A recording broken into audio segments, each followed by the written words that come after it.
Fox and the Snowflake Christmas by Julia Rawlinson. Pictures by Tiffany Beek.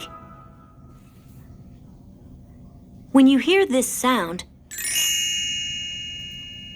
it's time to turn the page.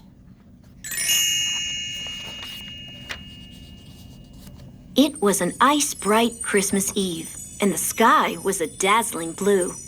Every tree in the forest was frost-sprinkled and sparkling, and frozen puddles creaked and crackled under Fletcher's paws.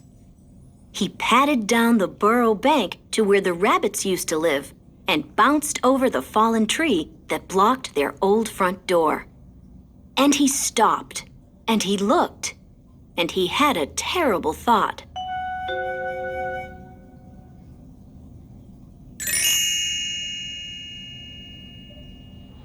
How was Santa Claus going to find the rabbit's new home?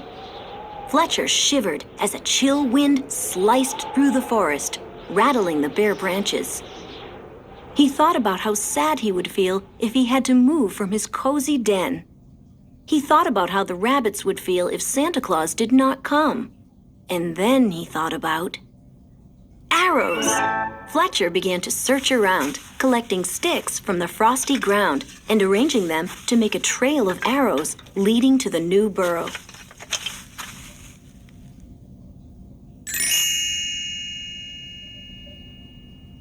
"What are you doing?" asked Squirrel, looking down from the branches. "Making a trail to show Santa Claus the way to the rabbit's new burrow," said Fletcher. "Otherwise, they might not get their presents," gasped Squirrel, and he scampered down to help Fletcher collect more sticks.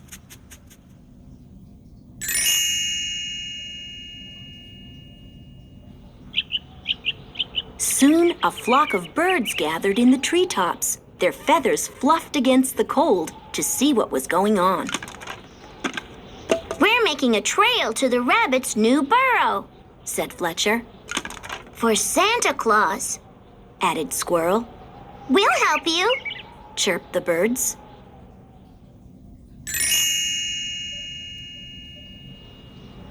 The trail passed between bare trees and crossed the tinkling, ice-edged stream. The sun began to set, turning the sky a dazzling gold. Fletcher and Squirrel shivered and hurried up the little hill to where the mice were draping their nest with leaves of holly and ivy. "What are you doing?" asked the mice.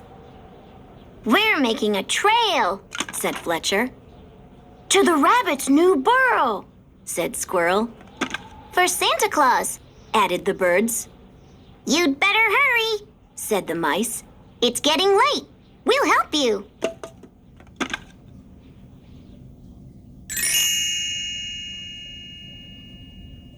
So Fletcher, Squirrel, the birds, and the mice finished the trail to the rabbit's new home, which was cozy and warm and sweet with the smell of blackberry pie. They gathered around the crackling fire, thawing out their icy noses, nibbling pieces of pie, and singing Christmas songs. And while Squirrel put on a juggling show with holly berries and mistletoe, outside in the shivery darkness,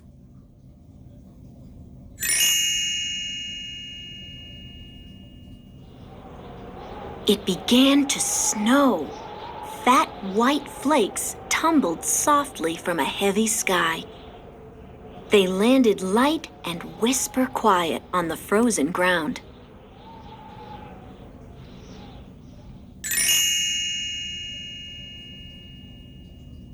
When Fletcher went to the burrow door to go home for the night, the snow was soft and deep and white, and all the arrows were gone.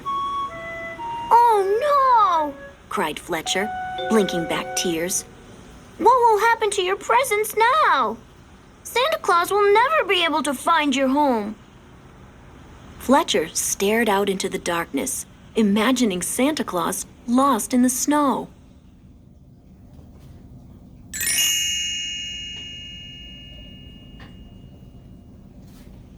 "I have an idea," Fletcher said, gathering his friends. "If we stay awake tonight, when Santa Claus visits our homes, we can tell him how to find the rabbit's new home." The animals said goodnight to one another and hurried off through the snow-muffled forest.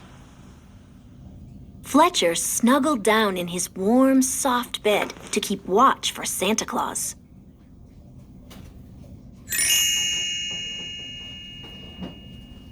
But, curled in the cozy hollow of an oak tree, Squirrel began to snore.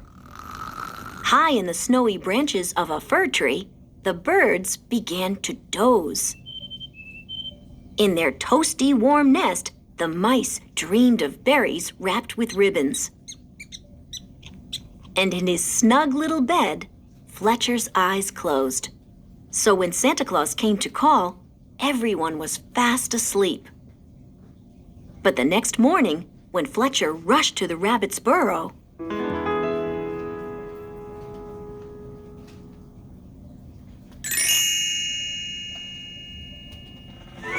Santa Claus had found it after all. "I'm sorry I went to sleep," puffed Fletcher.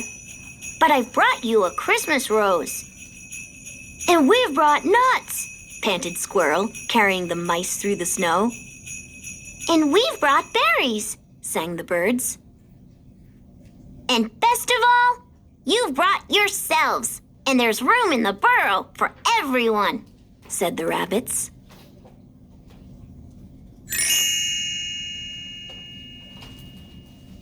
"Merry Christmas!" cried the rabbits, and they welcomed their friends into the berry bright warmth of their home.